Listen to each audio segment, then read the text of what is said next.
আজ মা প্রথমবার বাড়িতে ট্রাই করলো কাঁঠালের বীজ ভর্তা, যেটা খেতে সত্যি মজার হয়েছিল। তো চলো কীভাবে বানিয়ে নিয়েছি সেটা একবার তোমাদের সাথে শেয়ার করি। প্রথমে কাঁঠালের বীজগুলোকে মাঝখান থেকে কেটে এর যে সাদা খোসাটা থাকে সেটা আমরা ফেলে দিব।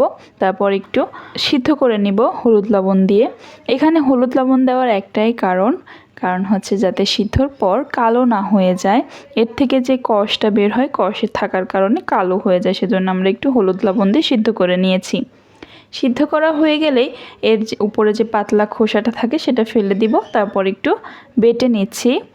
এবার একটা কড়াইয়ে দিয়ে দিচ্ছি সরিষার তেল, দিয়ে দিব 3-4টা মতো শুকনা লঙ্কা, ঝালটা তোমরা তোমাদের পছন্দ অনুযায়ী দিয়ে নিতে পারো। তারপরে দিয়ে দিচ্ছি কেটে রাখা পেঁয়াজ,